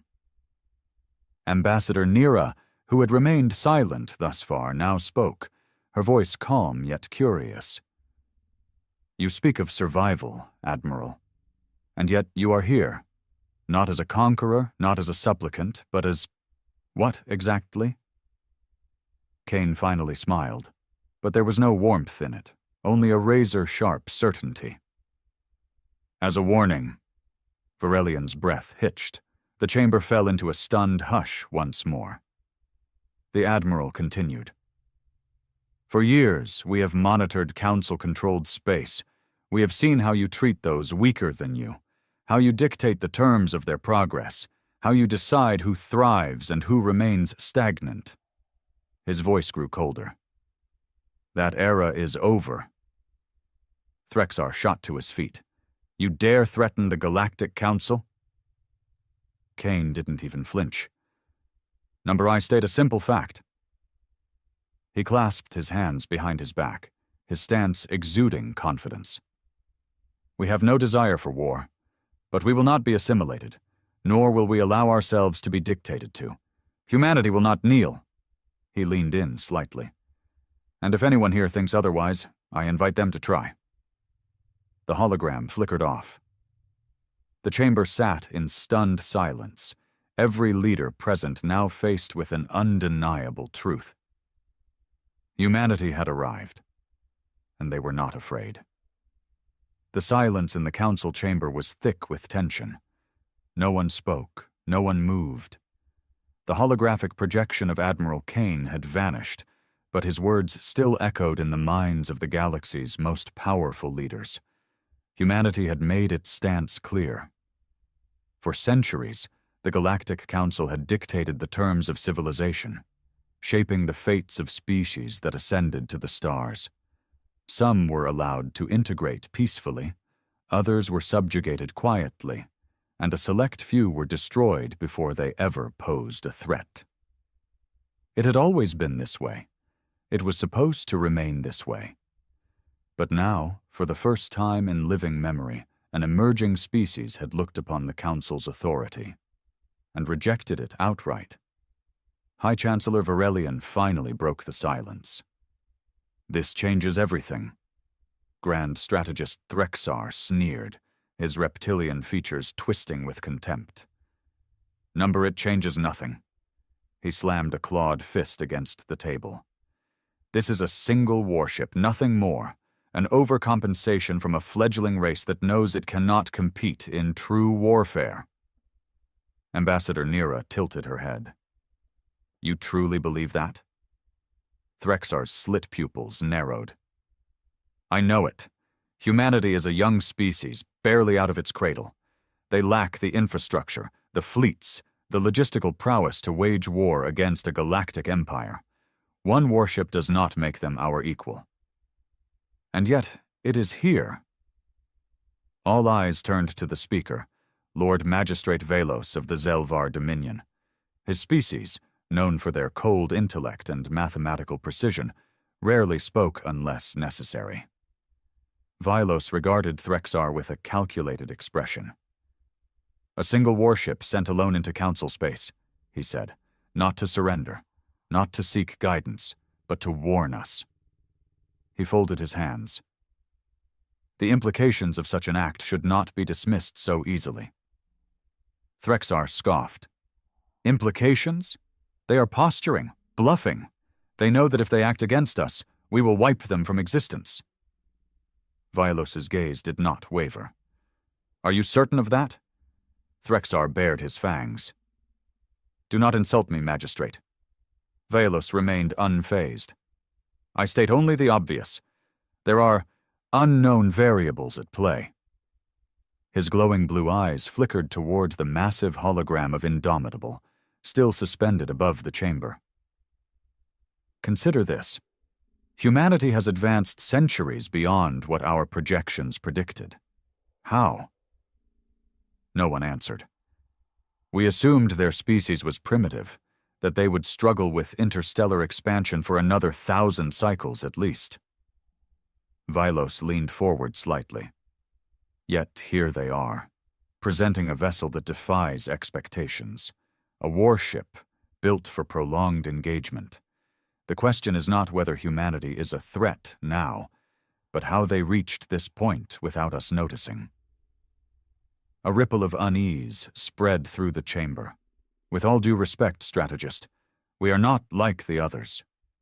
The chamber tensed. No species had ever dared speak to Threxar with such directness. The human admiral leaned forward slightly, his gaze unwavering. "You see, our history has not been one of peace and harmony. We did not emerge under the watchful guidance of an elder race. We were not handed knowledge by benevolent overseers. We have fought for everything, against our own kind, against the elements, against the very nature of existence itself." He gestured subtly behind him, where a tactical display of Indomitable remained in view. "This warship represents what humanity is capable of when faced with an impossible challenge. You may have ruled these stars for thousands of cycles, but we have spent millennia learning how to survive against all odds." The weight of his words settled upon the council. Ambassador Nira, who had remained silent thus far, now spoke, her voice calm yet curious. "You speak of survival, Admiral, and yet you are here, not as a conqueror, not as a supplicant, but as what exactly?" Kane finally smiled, but there was no warmth in it, only a razor-sharp certainty. "As a warning. Varelian's breath hitched. The chamber fell into a stunned hush once more. The Admiral continued. For years, we have monitored Council-controlled space. We have seen how you treat those weaker than you, how you dictate the terms of their progress, how you decide who thrives and who remains stagnant. His voice grew colder. That era is over.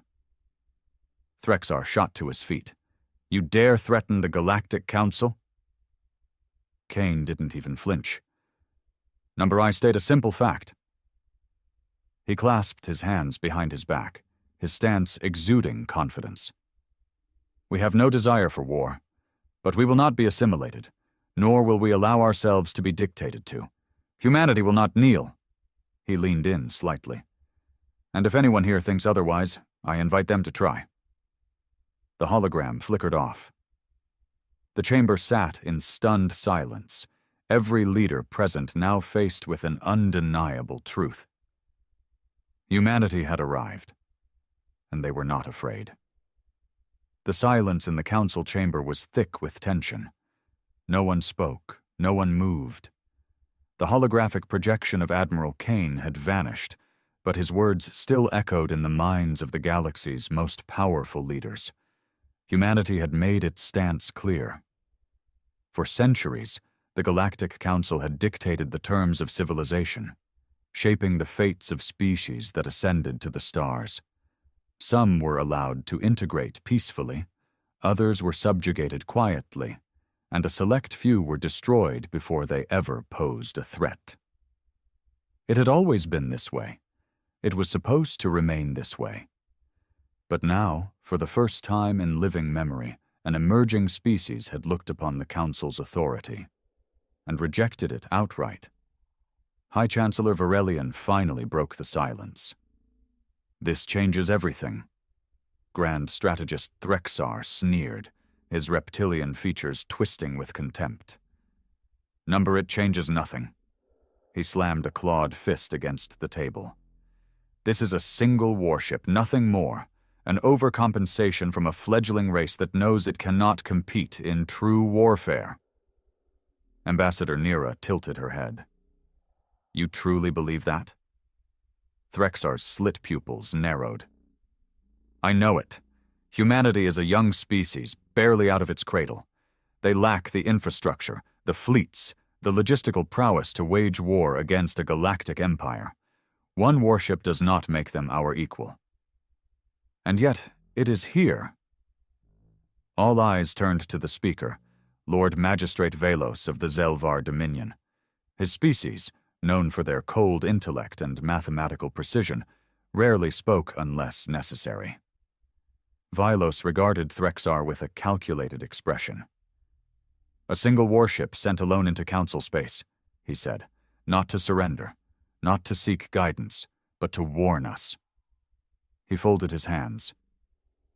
The implications of such an act should not be dismissed so easily. Threxar scoffed. Implications? They are posturing, bluffing. They know that if they act against us, we will wipe them from existence. Vilos's gaze did not waver. Are you certain of that? Threxar bared his fangs. Do not insult me, Magistrate. Velos remained unfazed. I state only the obvious. There are unknown variables at play. His glowing blue eyes flickered toward the massive hologram of Indomitable, still suspended above the chamber. Consider this. Humanity has advanced centuries beyond what our projections predicted. How? No one answered. We assumed their species was primitive, that they would struggle with interstellar expansion for another 1,000 cycles at least. Velos leaned forward slightly. Yet here they are, presenting a vessel that defies expectations, a warship built for prolonged engagement. The question is not whether humanity is a threat now, but how they reached this point without us noticing. A ripple of unease spread through the chamber. Your arrogance will be your downfall, the Qatar strategist spat. You speak as if your species is untouchable, but let me remind you, you are alone. We could destroy your Indomitable in minutes." Kane exhaled slowly, as if he had been waiting for those words. "Could you?" A beat of silence. Then, with a flick of his hand, Kane activated a secondary display. A new series of markers appeared on the tactical map, this time behind the Council fleet. Varelian's breath caught. Threxar's sneer faltered. One by one, human warships began decloaking. Not just one, not just a dozen, hundreds. They had been waiting, silent, invisible, perfectly positioned, and now the hunters had become the hunted. Kane's voice was quiet, but it cut through the tension like a blade. "I suggest you rethink your position, gentlemen." For the first time in history, the Council was no longer the most powerful force in the galaxy.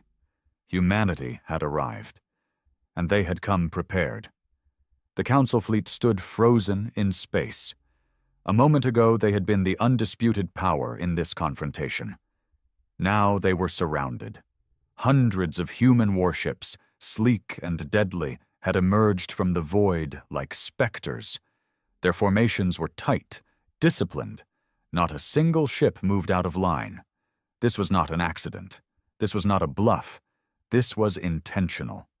On the bridge of the Indomitable, Admiral Kane allowed the silence to stretch. He knew the psychological weight of a perfectly timed maneuver. Let them feel it. Let them understand what they were dealing with. Varelian's composed mask cracked, his eyes darting across the tactical display. Threxar, on the other hand, seethed with fury. "Impossible," he growled. "You were hiding these ships under our noses?" Kane remained impassive. "You assumed we were primitive. You assumed we were disorganized. You assumed you knew everything about us." He let those words linger before delivering the final blow. "You assumed wrong." Varelian exhaled sharply, his mind racing. The Council's intelligence had failed them. The humans had built an armada in secret, undetected beyond the Council's reach. It defied everything they believed about the natural order. Threxar bared his teeth. This is treachery, trickery." His claws curled into fists. "The Council will not tolerate deception from a lesser species." Kane's expression remained unreadable. "A lesser species?" He glanced at the display of the Council fleet, now surrounded, outnumbered, outmaneuvered. "Is that still what you think?" Threxar's nostrils flared. His pride demanded action, but even he was not blind to reality. If they fired first, the battle would be devastating, for both sides, and humanity was willing to fight. Varelian straightened his posture, regaining a measure of control. His voice was steady but strained. "Admiral Kane, we are now at a dangerous precipice." Kane nodded. "That we are." Varelian took a slow breath. "What is it that you want?" Kane studied the Chancellor carefully. This was the moment, the one that would define humanity's place in the galaxy. He stepped forward. "We want nothing from you." His voice was calm, but resolute. "We do not seek your approval. We do not seek your guidance. We do not need your permission." He let the weight of those words settle before continuing. "We are here to state a simple fact. Humanity is now a power in this galaxy. We will not be conquered. We will not be controlled. We will not kneel." Varelian's expression darkened, but he said nothing. Kane clasped his hands behind his back. "We will not fire unless fired upon. But know this, if a single human life is threatened, we will respond." His eyes met Varelian's. "And we will not lose." A charged silence followed. The Council had never faced a moment like this before. Never had a species declared its independence without asking. Never had a species entered their domain without fear. Humanity had done both. Varelian closed his eyes for a moment, then exhaled. "I see." He turned toward Threxar, who looked ready to explode with rage. "Stand down." Threxar's head snapped toward him. "You cannot be serious." Varelian's gaze was hard. "Do you wish to test them now, here, at this moment?" Threxar's jaw tightened. He wanted to fight. But he was not a fool. He could see the truth as clearly as anyone else in the chamber. A battle today would not end with a council victory. At best, it would end with everyone burning. With a snarl, Threxar slammed his fist against the table. "This is not over, human." Kane nodded once. "I never expected it to be." The communication link cut. The council fleet remained motionless for several moments longer before slowly, reluctantly, retreating from the system. On the bridge of the Indomitable, a ripple of tension eased through the crew. They had done it. Humanity had not just survived its first encounter with the galactic powers. It had won, Commander Grant exhaled, shaking her head. "They'll be back, won't they?" Kane watched the council ships vanish into the void. "Yes," he said quietly. And next time, it would be war. But humanity would be ready. They always were. The council's retreat did not bring relief, only a heavier sense of foreboding. Humanity had made its declaration, but in the halls of power, words were just the first step. The real battle would come later. Admiral Kane stood on the bridge of the Indomitable, hands still clasped behind his back, watching as the last council ships vanished into the void. The silence that followed was not peace. It was preparation. "Orders, sir?" Commander Grant asked. Kane turned, his expression unreadable. "We leave."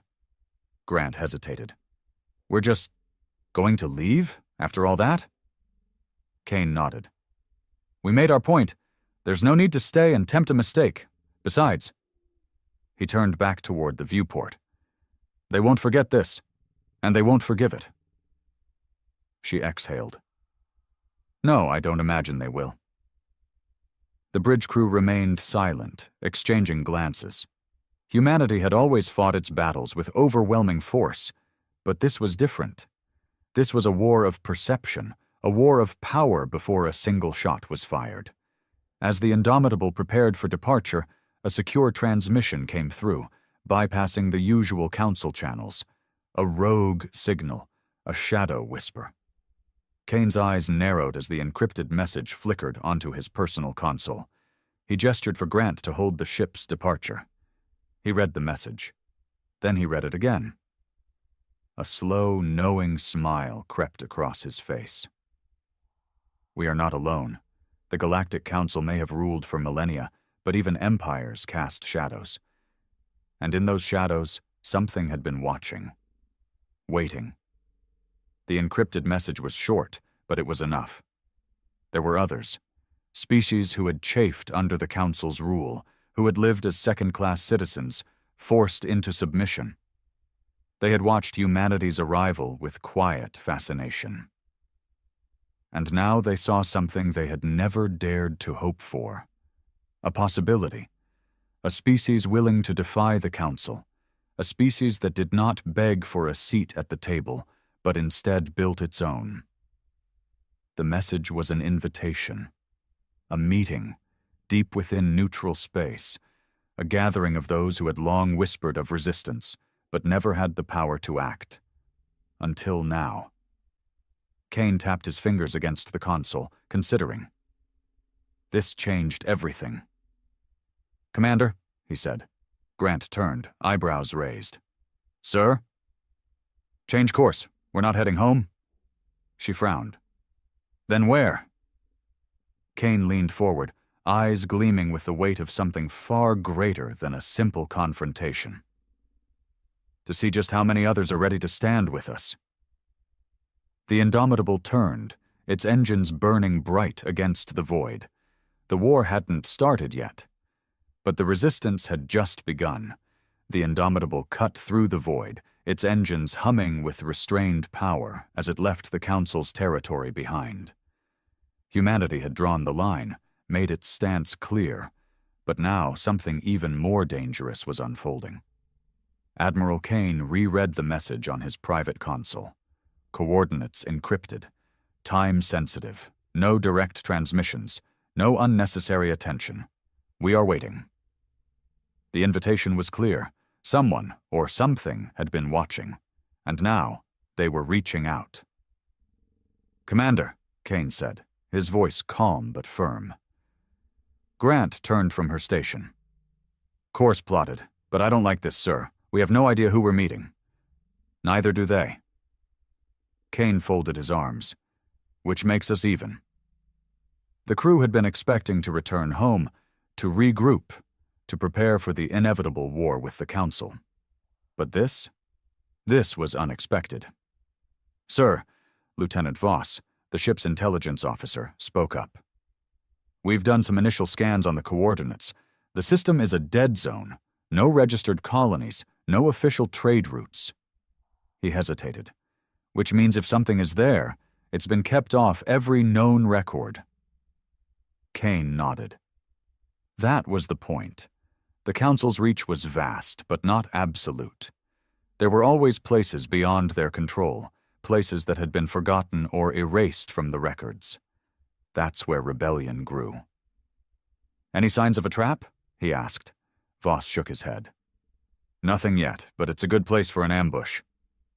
Grant crossed her arms. "And we're just walking into it?" Kane turned toward the viewport, watching the distant stars slip past. "We didn't come this far just to play it safe." The system was dark.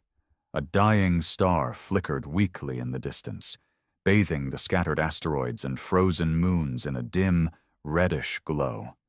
There were no signs of civilization, no beacon signals, no planetary settlements, nothing.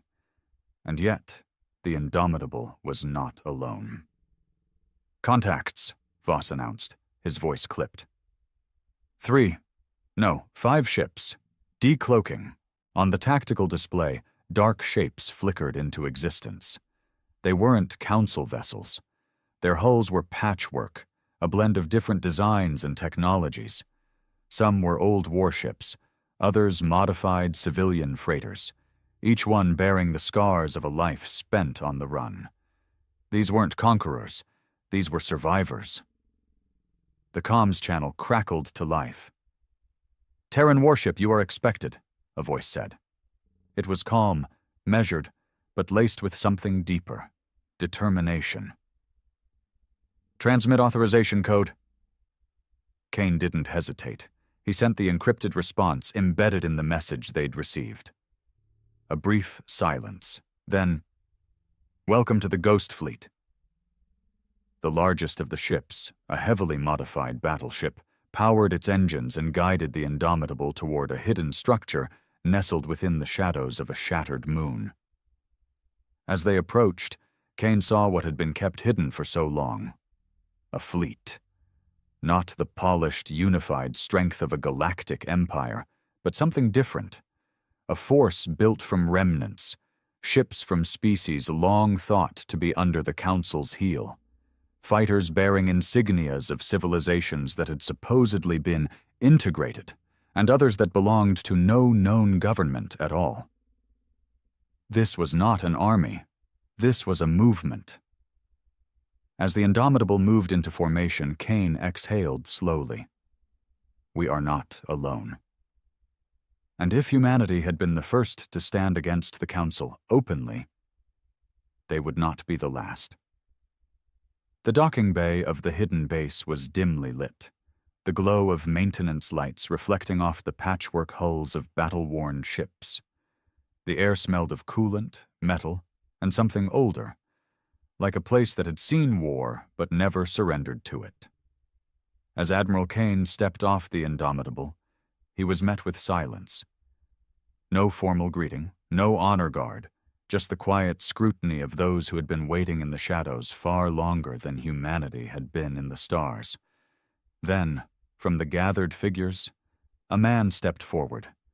He was tall, his features sharp and worn by years of conflict.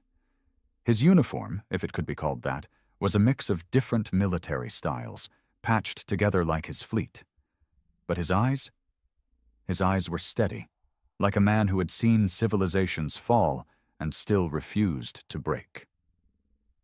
"You're late," the man said, his voice rough. Kane met his gaze without hesitation. "We came as soon as we received your message."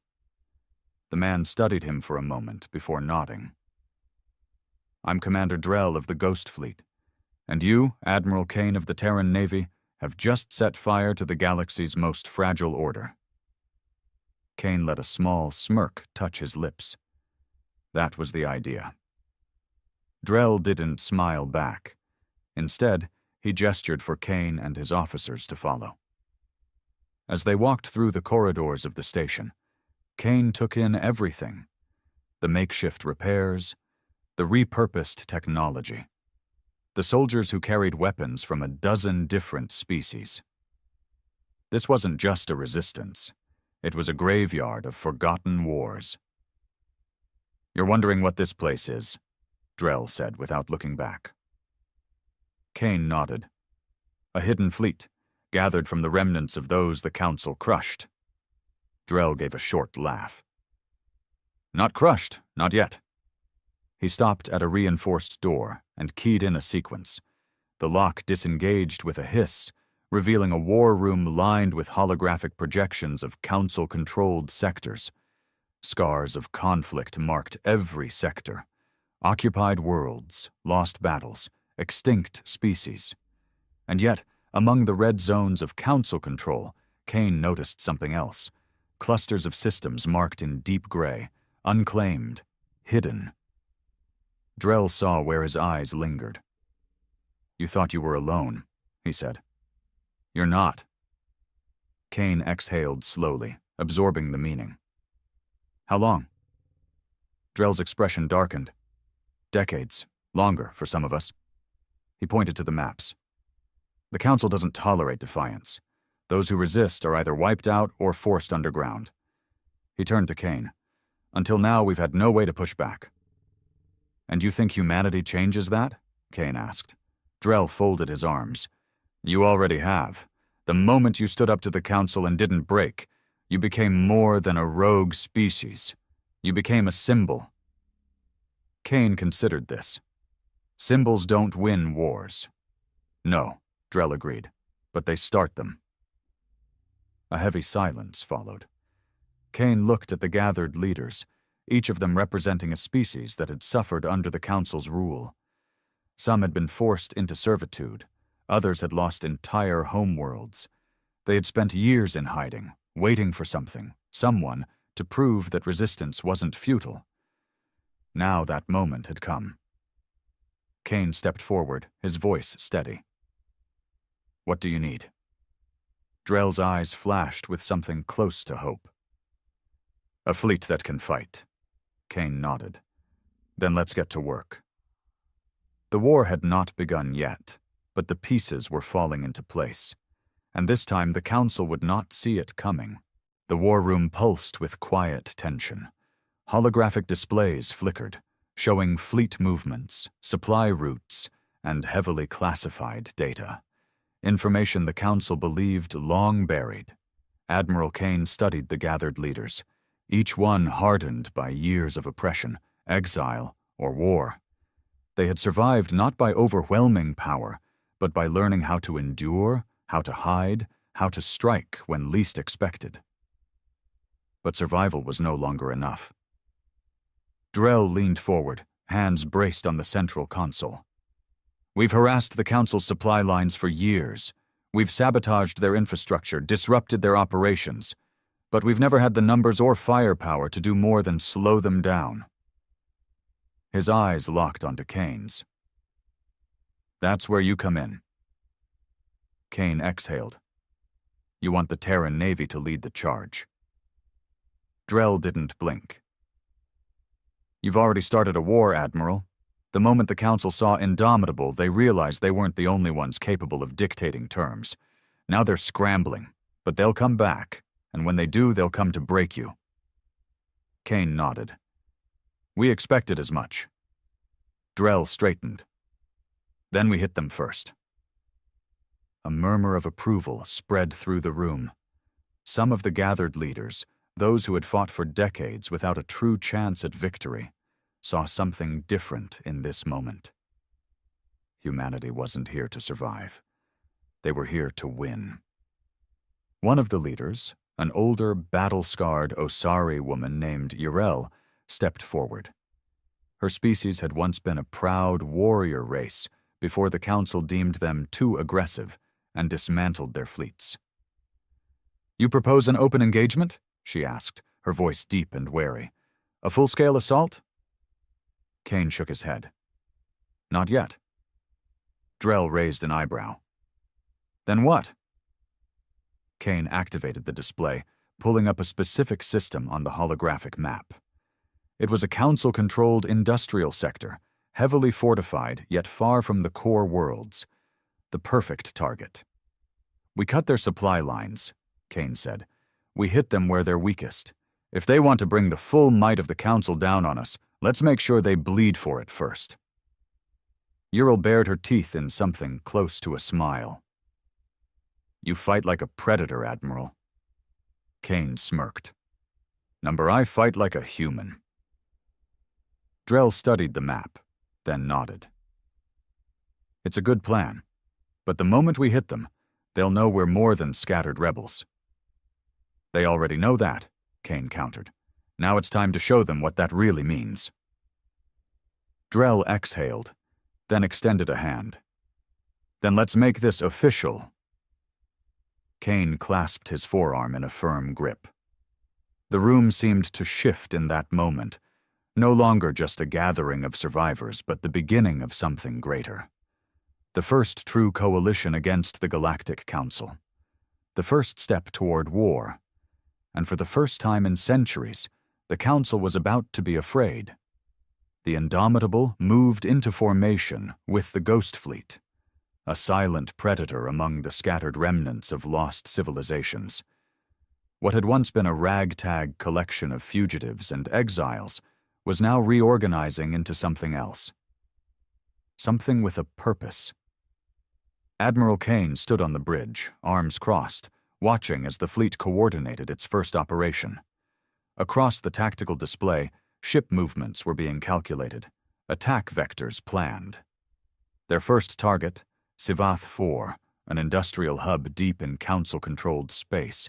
It was a planet dedicated to shipbuilding, docks, refineries, and military installations.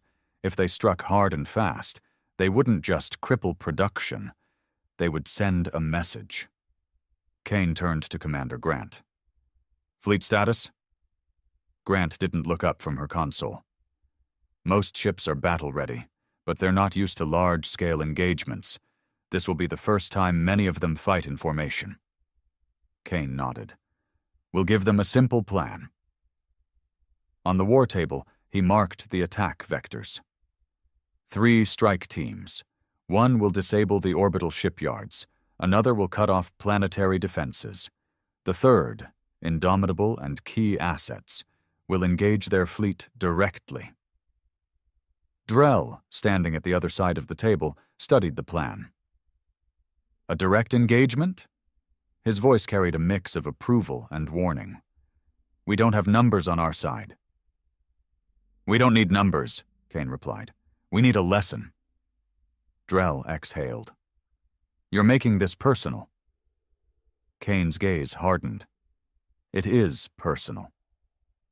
For too long, the Council had dictated which species thrived and which ones withered in the dark. They had wiped out resistance movements before they could begin, crushed rebellions before they could form. Not this time. A silent tension filled the war room as the final preparations were made. The countdown to departure began. Sivath 4 wouldn't know what hit them. Sivath 4 Orbital Defense Command. The control officers in the station were completely unprepared for what came next. One moment, the skies over Sivath 4 were clear. The next, the void was filled with burning engines and incoming warships.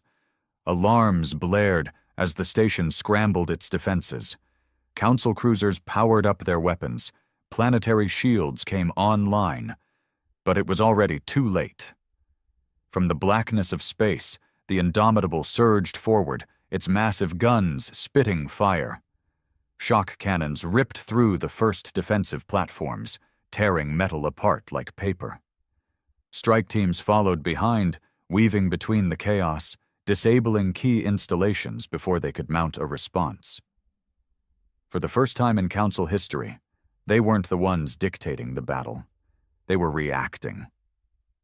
The planet-wide alert system activated, sending distress signals across the sector. But no reinforcements were coming. The Council had grown complacent, believing no force could challenge them so directly.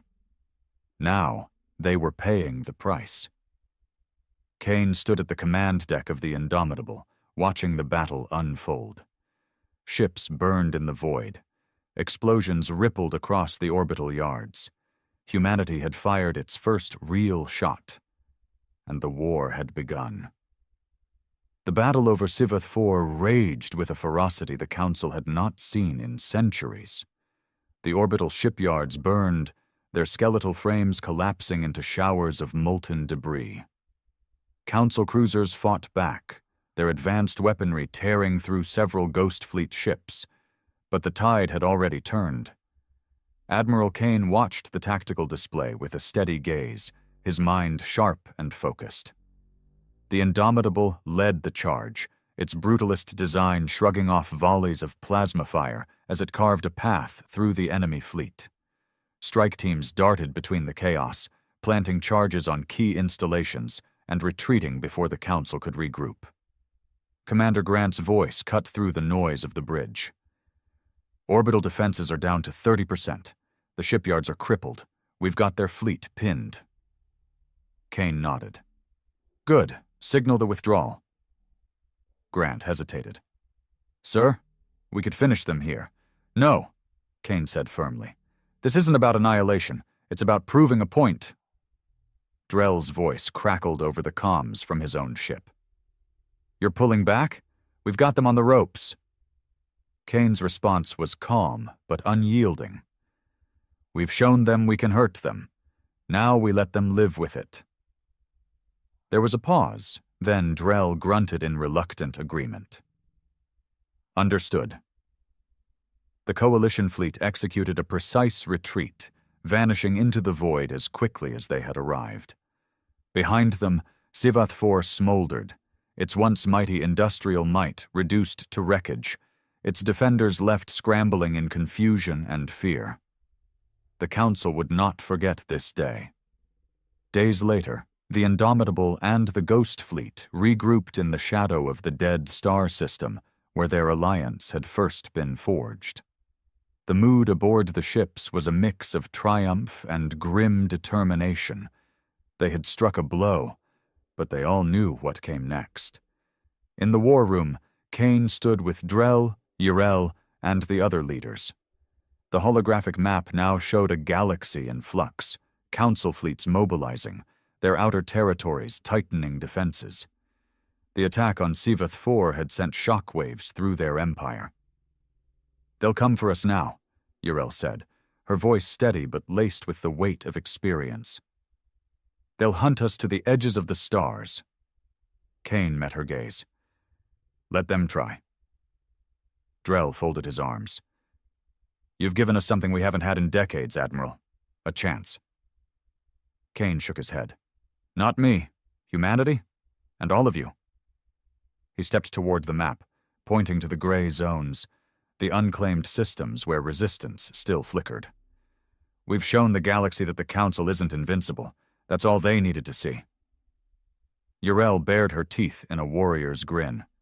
And now they'll rise. They already are, Kane said.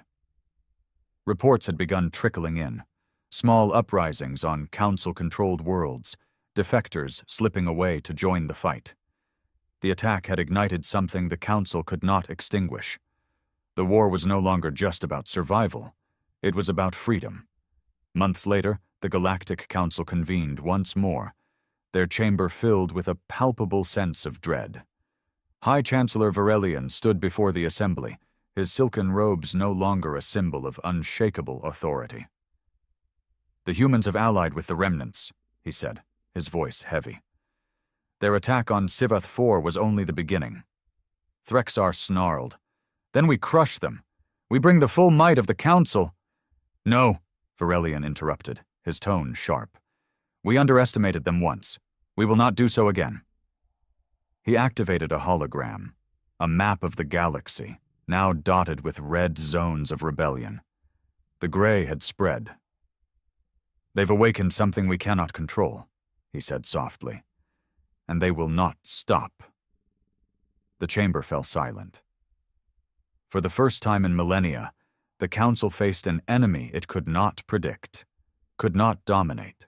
Far from the Council's reach, the Indomitable led a growing armada through uncharted space. Kane stood on the bridge, staring into the void. Behind him, the Coalition fleet stretched, a mix of human warships and the vessels of those who had chosen to stand with them. Commander Grant approached. Reports from the outer systems, sir. More are joining us. Kane nodded, a faint smile touching his lips. Good. The war was far from over. The Council would retaliate, and the battles ahead would be brutal. But humanity had done what no other species had dared.